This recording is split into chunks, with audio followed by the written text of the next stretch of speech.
My husband and I appeared to be a perfect match on the surface, but behind my back, he was using my money to seek thrills elsewhere. After seeing his true colors, I decided to leave this place with my child and start a new life. Chapter 1. Diana, hasn't your husband arrived yet? Zoe asked, looking at me. If he doesn't come soon, we'll have to leave first. I checked my phone and gave my friend a slightly embarrassed smile. My phone screen was filled with messages I'd been sending to Alonso since 8 a.m., reminding him to leave work early today because we were attending a class reunion. He'd only replied with a curt okay, and then my continuous stream of messages had flooded the chat, leaving his reply section empty. My classmates, mostly in couples, were already preparing to head to the karaoke bar, but there was no sign of Alonso. Reluctantly, I stood up, offering apologetic smiles as I said, "I'm so sorry. Something came up at home. You guys have fun. I'll go back and take care of my child." The lively atmosphere suddenly quieted down. Fortunately, Zoe quickly smoothed things over.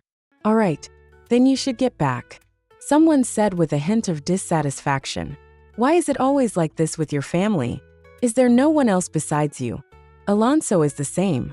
Is getting together with us so embarrassing? It's only once a year, and he's always so busy." I knew their dissatisfaction was directed at Alonso, but I was the one facing this awkward situation. Thankfully, Zoe spoke up for me, and under her cover, I could only slink away. Just then, Alonso finally sent me a message. "Sorry, didn't see the messages. It's Mar's graduation ceremony today." He followed it with a photo of himself and Mar, wearing graduation gowns, standing shoulder to shoulder in front of a signature backdrop, both smiling brightly. "We're planning to go out for dinner later. Do you want to join us?" I looked at the photo again and again, silently counting the number of messages I'd sent him. This was yet another unpleasant incident caused by a class reunion. This wasn't the first time I'd been upset by things related to class reunions. I remembered when we were first dating, my classmates jokingly asked Alonso what kind of girl he liked. Everyone knew that this kind of situation was about saving face. Since we were already a couple, it was normal to say a few complimentary things about one's girlfriend. But Alonso said very seriously that he liked young, gentle, and obedient girls, preferably ones who loved sweets as much as he did. At that time, I was eating spicy bullfrog, and there was even some red chili oil on the corner of my mouth. His criteria were practically the opposite of me. The others were just making a joke, but his words stunned them. Alonso simply continued eating, not wanting to continue the topic. In the end, I wiped my mouth with a napkin, picked up a piece of dessert, put it in my bowl, and resolved the awkward situation with a smile. I was the one who pursued him. I liked to make things difficult for him. Everyone then continued their light-hearted conversation, and someone even said, "You guys are like a domineering CEO falling for a scatterbrained girl." When I got home that day, I was very angry. I knew Alonso didn't love me that much, and I couldn't say I was head over heels for him either. Our meeting had been arranged by our parents, and we were together because we were a good match in terms of family background. But after 7 years, it was impossible for there to be no feelings at all. Pushing the door open and walking into the dining room, I saw Alonso sitting next to Mar, picking out Cantonese dim sum for her. Mar was the first to notice me and happily greeted me. "Sister Diana, come sit down." The entire restaurant was full, and the only seat left for me was in a corner, with Mar sitting directly across from him. The meal was very uncomfortable because Alonso had been drinking. In the end, I was the one who took Mar home. I watched her skip into her building, while Alonso opened the car window, his eyes filled with drunken sentiment as he watched her enter. As soon as I entered the house, I angrily threw my bag on the floor. Sarah was still waiting for dinner, and there were still Alonso's leftover dishes on the table from breakfast. I didn't take his coat and threw it on the bed. "Can you remember even one thing I tell you?" It was Mar's graduation ceremony. She wanted me to go, and I couldn't refuse. Although he knew why I was angry, he always chose to protect March. Seeing my displeased expression as I sat on the sofa, he began to clear the table, explaining, "Besides, I did ask you to join us for dinner later, didn't I?" I knew he liked sweets, especially dairy products. I also knew what brand of desserts Mar liked, and whenever new products were released, he was always the first to send them to her.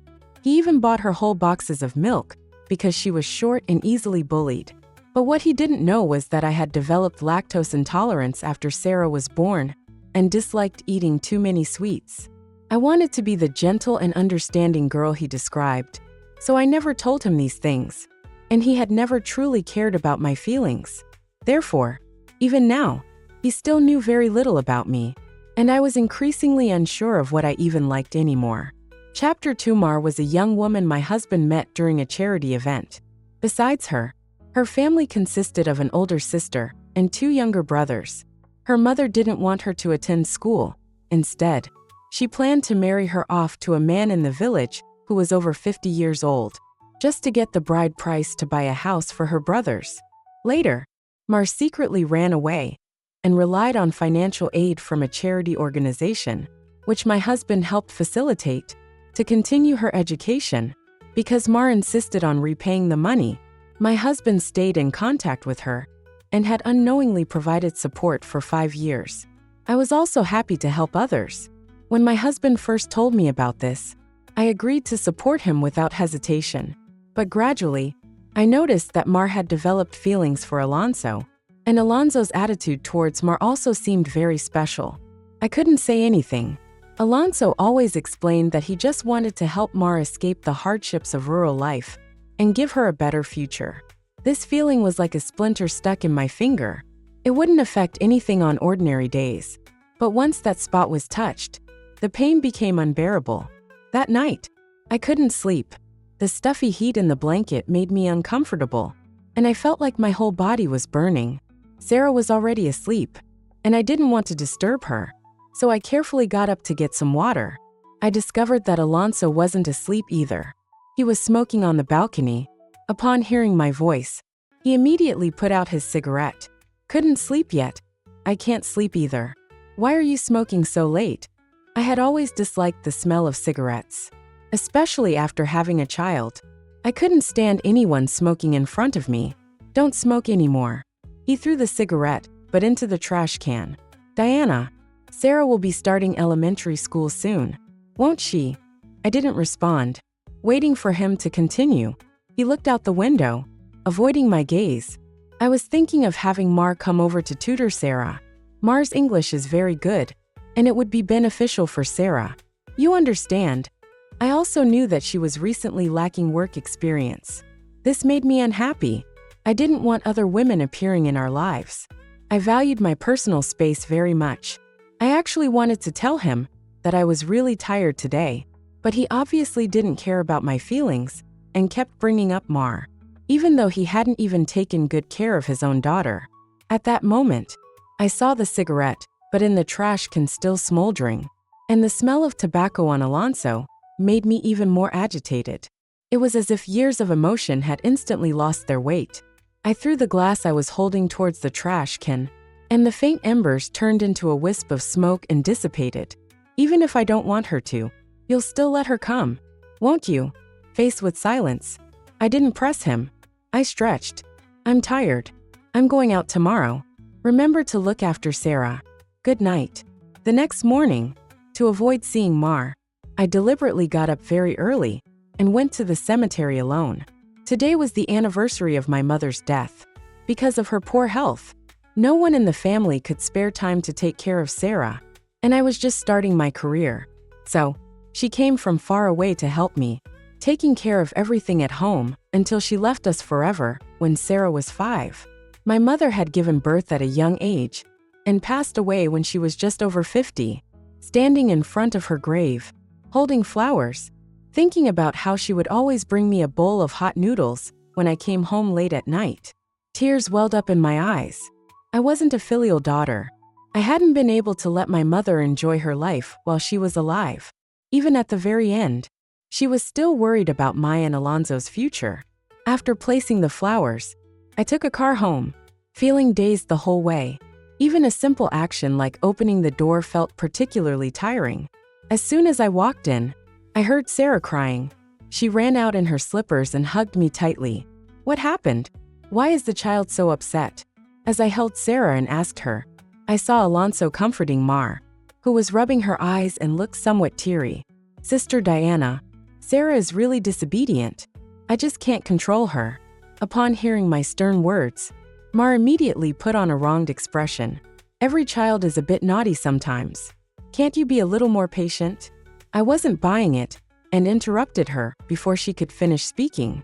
However, Alonso was clearly affected by this. Seeing this, he immediately stepped between us protectively and said, "All right, she's just been spoiled too much. She gets like this over every little thing. I told you before to let your mother take care of her. And now look what's happened." The mention of disparaging my mother made me incredibly angry, especially since this happened on the anniversary of her death. It was even more unbearable.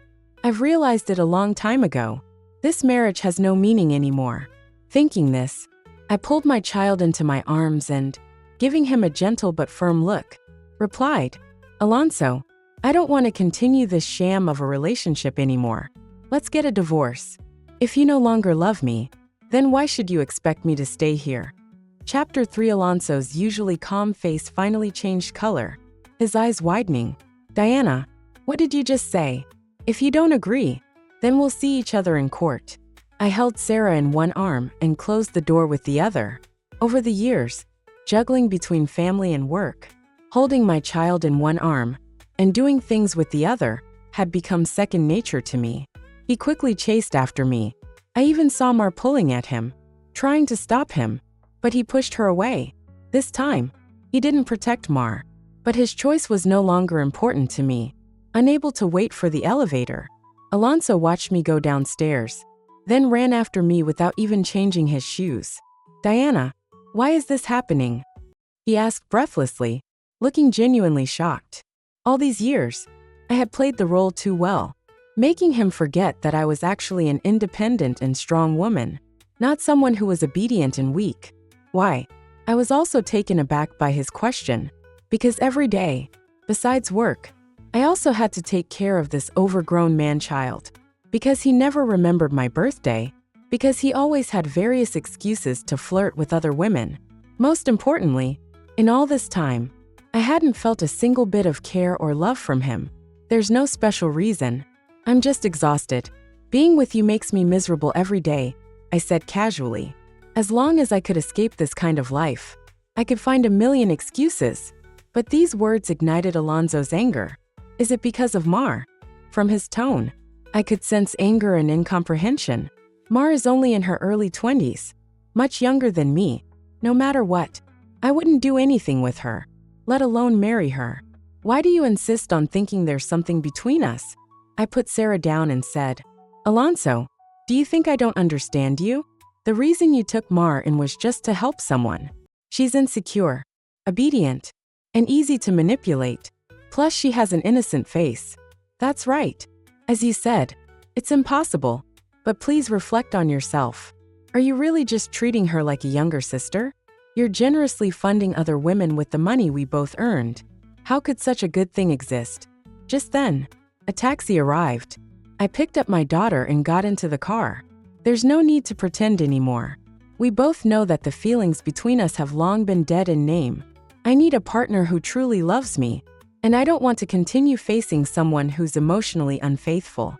After throwing down this farewell, I closed the car door and told the driver to take me home. My mind was filled with thoughts on the way home. Passing a convenience store, I casually bought a hot pot base and a bottle of ice-cold beer to relax. Unexpectedly, Sarah really liked the spicy hot pot, even enjoying the spiciness and stimulating flavors more than me. After leaving her so-called father, I realized that my daughter was actually very much like her mother. I poured Sarah a glass of soda and poured myself a glass of beer. If one day mommy and daddy decide not to live together anymore, who would you want to live with? Sweetheart. Although this question might sound too serious for a child, it was better to tell her in advance about something she would have to face sooner or later. I want to live with mommy. This was reasonable. Ever since Alonso found out the second child was a girl, he hadn't shown me a kind face. Even the elders would unintentionally reveal their preference for boys over girls. But this didn't affect my deep love for Sarah. Therefore, the desire to have a son naturally faded away. We were also very clear about our finances, so even if we separated, there wouldn't be any property disputes. It was these small details in our daily interactions that made the process of officially breaking up today unusually easy. Back at my parents' house, I told my father about my upcoming divorce with Alonso. At first, he expressed concern, thinking that it wouldn't be easy for me, a 29-year-old woman with a 5-year-old daughter, to find someone again. However, my father, who always respected his children's decisions, still chose to support me and reminded me to carefully consider the consequences. I sent my ex-husband a notification message informing him that the legal proceedings had begun and that I hoped he would find a qualified representative to participate in the hearing before the specified date. Immediately, countless unread notifications flooded my phone screen, but this time, I didn't give any replies. Just like the fruitless one-sided messages of the past, I had let go of that emotional experience. Whether he had let go was beyond my consideration. In any case, the final outcome depended on the court, not personal wishes. Finally, the day of the court hearing arrived. As expected, he appeared on time with a lawyer, sitting opposite me, waiting for the verdict. Chapter 4. Seeing that we were all present, the judge began the pretrial mediation. I insisted on the divorce, feeling that our marital relationship had completely broken down, and there was no possibility of continuing. But Alonso disagreed. He explained to the judge that our relationship was actually fine, and not as dead in name as I claimed. From the judge's expression, I could tell he was puzzled, because there were no property disputes between us, and the man didn't intend to fight for custody of the child. So, the judge asked Alonso if there was anything I had done wrong that made him unwilling to agree to the divorce. But Alonso clearly stated that it wasn't about money. He simply felt that there were still feelings between us. Then, the judge looked at me and advised me to give him another chance, saying that we had been together for 7 years and had almost finished the difficult period of adjustment, so perhaps we should reconsider the divorce. I shook my head without hesitation. I'm still determined to divorce. I can no longer endure this marriage. What exactly is the reason? Alonso asked before the lawyer could speak, causing everyone present to frown. Diana, what are you so angry about? I've already apologized to you. What more do you want? After all these years, suddenly getting a divorce now, how will we face our relatives and friends? In his heart, his so-called love was only about saving face. Therefore, even today, he still felt he was not in the wrong. You know the reason best. Do you know how many times she's been to the hospital recently? How much have you cared about your daughter since she was born? You're also entangled with another woman and still have the nerve to say you love her? My female lawyer, hearing his chauvinistic tone, felt very uncomfortable. The judge looked at Alonso and said, "If you don't love her, then don't hold her back. You also have a stable job, and she's not asking you to take care of the child. Starting over won't be too difficult for you." Alonso didn't speak, his eyes shifting, as if he was still hesitating. Everyone was waiting for him to waver, so that they could avoid entering the formal trial process. Just then, Alonso received a phone call. After hearing some of the content, his face became very flustered, and he immediately announced that he had urgent business to attend to. How could they let him leave before the trial even started? The faces of both lawyers and the judge darkened. Alonso gritted his teeth and said, "Fine, I agree to mediated divorce. There's no need for a trial. I'll sign right now," since he was willing to accept the mediation plan. The rest was much easier. The judge guided us to draft a mediation agreement, telling us that after signing, we would no longer have any legal relationship, and reminding us to consider it carefully. Alonso, looking anxious, didn't seem to listen to these words and quickly signed his name before leaving. I also signed and pressed my fingerprint on the signature area. At that moment, I felt a sense of relief, but also a strange sadness. The female lawyer looked at me and said helplessly, "Since you've chosen to go this far, don't have any regrets." Although I knew my mood was heavy, I still held a glimmer of hope during the negotiations. hoping that Alonso could truly understand my feelings and then try to salvage the relationship. However, the final result wasn't like that.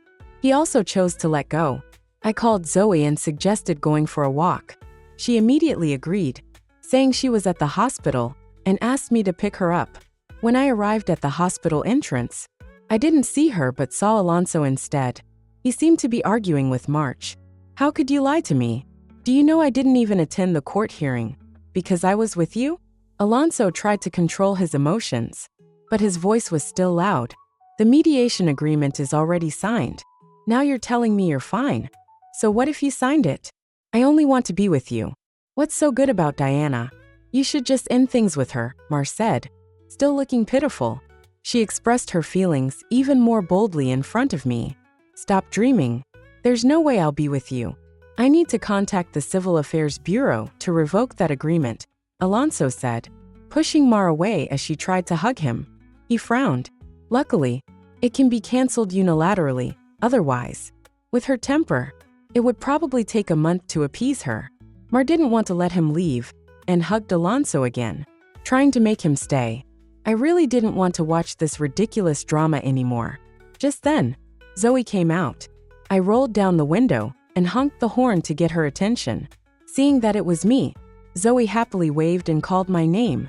Alonso also noticed the situation and quickly walked over, grabbing my car window.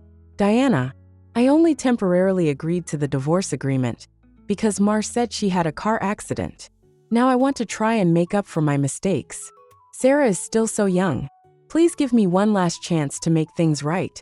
It had been a long time since I had heard such gentle and sincere pleading. Chapter 5. Unfortunately, it was too late. Even if there had been a sliver of possibility of forgiving him, he had completely erased it the moment he signed that divorce mediation agreement. I opened the car door for Zoe to get in, then slowly pried his tightly gripping fingers off the car window. It looks like you weren't prepared for today's hearing at all. Didn't your lawyer tell you? Court-mediated divorce doesn't require that cooling-off period. Only a mutual divorce agreement has that stage. In other words, goodbye, my ex.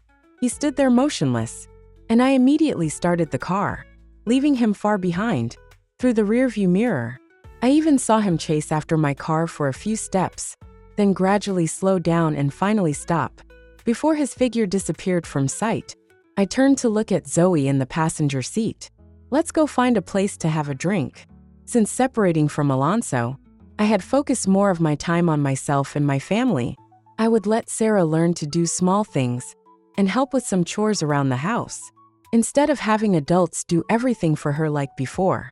Sarah was born at the end of the year, so I found a way to enroll her in elementary school a little early, not wanting to wait for the next enrollment period and delay her development. Somehow, Alonso found out about this. One day after school, I saw him standing at the school gate, as if he wanted to pick Sarah up. But Sarah didn't seem to like it. Every time Alonso tried to hug her, she would hide to the side. Alonso was never a patient person. He directly reached out to grab Sarah, but a security guard nearby stopped him. He looked a little embarrassed.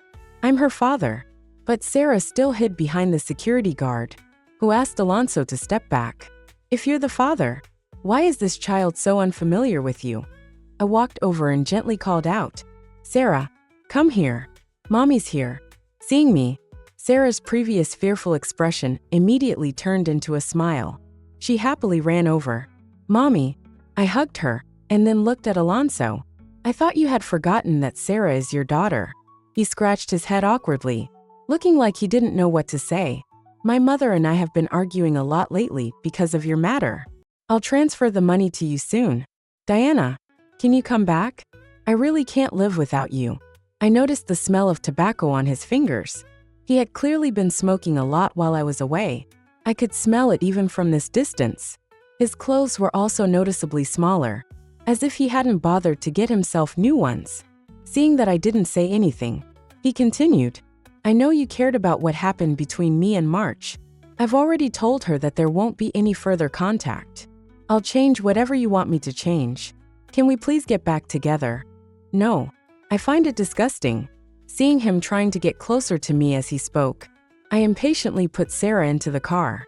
Just thinking about how when we were together, your mind was full of other people. I almost wish I had never married you. Since this was the school gate. Before I had even finished speaking, the parents nearby began to gossip. He looked at me in surprise, as if I had said something outrageous. How could you say that? Diana, you weren't like this before. I've wanted to say these things for a long time. I want to tell you, Alonso, your constant broken promises, your inability to handle mother-in-law relationships, your constant complaints about how hard you work. You were never good enough for me in the first place. After saying this, I got into the car. I had always adhered to the principle of not washing dirty linen in public. But saying these things in front of so many people today was to tell him that everything was beyond repair and all ties were severed. Looking at Alonso left behind, I felt an indescribable sense of relief, finally letting him taste the feeling of being abandoned. That night, Alonso still transferred Sarah's living expenses to me on time and also sent a voice message. I usually hated it when people sent me long voice messages, so I ignored it completely, but he kept sending messages repeatedly, my phone constantly ringing. Without hesitation, I added his number to the blacklist, perhaps because I had been so decisive this time. Alonso indeed didn't bother me again afterwards, until 2 or 3 months later. While I was cleaning the house, I suddenly heard a knock on the door. Thinking that I hadn't ordered any online shopping returns recently, I went to the peephole and saw that it was March. In the past few months, her figure had changed. She was wearing ill-fitting clothes. I opened the door and said impatiently, "What do you want?" She looked at me, hesitated for a moment, and then called me Sister Diana. Seeing her pretentious look, I rolled my eyes and was about to close the door. She quickly blocked the door with her hand.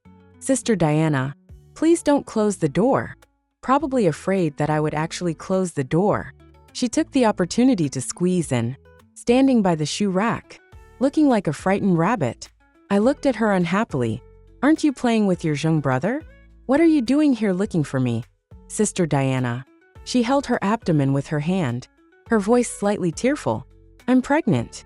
Chapter 6. She thought that with this appearance, everyone would be moved, but I was already used to her feigning pitifulness, and I only felt more irritated. "Then congratulations to you. It's a pity my family doesn't have the money to give you a congratulatory gift." Seeing that she still wasn't leaving, and had even sat down on the shoe-changing stool by the door, I was afraid she was there to cause trouble, and didn't even dare to get close. "But Sister Diana, Alonso doesn't want me or the baby, and he even told me to get an abortion." Mar's tears streamed down her face. After all, she was only in her early 20s, and I guess she wouldn't even know who to turn to at the hospital. "What should I do? What else can you do? You have no money and no job, so you can only get an abortion." I couldn't help but sneer. "What? It wasn't enough to support you as a mistress. Now you expect me to support the child too?" Mar frowned. Although my words sounded harsh, she couldn't refute them. She covered her stomach, glaring at me. "What mistress? You're already divorced." She seemed very confident, hugging her stomach as she stood by the door. "Don't think I don't know. You must still be pestering Alonso. Otherwise, he likes me so much. How could he not want me and the baby?" Her face was round, and her furrowed brows gave her a shrewish look. "Sister Diana, how old are you? Stop playing hard to get tricks. Stop contacting Zhengich. He doesn't like you anymore." I couldn't help but laugh, seeing her get angry and want to curse. I didn't give her the chance. "You're so stupid. No wonder Alonso likes you." I couldn't stop laughing, finding her foolish, malicious, and frighteningly self-righteous. I took out my phone. I blacklisted him long ago. "Little sister, Alonso is such a shrewd person. How could you possibly outsmart him?" Seeing her confused expression, I sighed. "Think about how old you are. Just 21. Alonso is already 31. Your family is poor. You have no marital home, no job, and you're carrying a child. This isn't marrying a wife. It's clearly keeping a mistress." I leaned against the table, the light overhead a little dazzling. "He just got divorced and immediately brings a younger woman home. Anyone with eyes can see this is an affair. What about his reputation? Mar was stunned by my words. Her tears stopped, and she looked down at her stomach, her face pale. Impossible. He likes me so much. I stopped leaning against the table, took her shoulders, and pushed her out the door. You're wrong. Think about why he never touched you. In an instant, we stood face to face, one inside the door, the other outside. In a daze, I remembered the first time I met Lu Hongbin. At that time, my mother was standing beside me, and I hesitantly reached out and shook his hand. His mother said at the time, "This is a great match. A talented man and a beautiful woman. A perfect match in terms of family background." Looking at Mar, I felt like I was seeing my past self being forced into a similar situation. I continued what I hadn't finished saying. What he wants is a good match in terms of family background. Then I closed the door. It was quiet outside for a while. Then suddenly Mar's sobs came, followed by her breaking down and crying loudly. I picked up the mop in the living room, rewashed the floor, and continued cleaning. Later, Alonso came to find me again, his chin covered in stubble. Hearing that I was moving, he offered to help me move things. Perhaps not knowing what to say, he suddenly asked, "Did Mar come to find you?" Yes, I didn't avoid the topic at all. The day you went to pick up Sarah from elementary school. Didn't you too, you know? I advised her to get an abortion, so it would be better for both of you. He was stunned, perhaps wondering how I knew since I hadn't listened to the voice message. It wasn't intentional. We both had too much to drink. I nodded and stuffed the box in my hand into the trunk. Drinking can lead to mistakes. Taking the box from his hand, I stuffed it in as well. But why are you telling me this? You should go tell March. The child isn't mine. Seeing me close the trunk and prepare to go find Sarah, Alonso blocked my way. Diana. He seemed to want to brush away the hair stuck to my forehead because of sweat. But I turned my head away and casually brushed it behind my ear with my own hand. He had no choice but to lower his hand. I smiled and said, "I have hands. If others see this, they'll think we're still together." How awkward. Sarah had already run over, and I picked her up. She tilted her head and said to me, "Mommy, you look so pretty when you smile." I kissed her. Really? Then Mommy will smile more often. Okay. My father was already waiting in the car. I handed Sarah to him. Goodbye, Alonso. I put on my sunglasses, feeling like I had returned to my fearless college days. If you want to see Sarah, remember to call me so I can prepare some snacks at home. I opened the car door, bent down and sat in the driver's seat. I don't like sweets. Closing the car door and turning on the music, the roadside trees flashed by one. It was my mother's favorite song. Perhaps the scars would always be there, but I would definitely become stronger.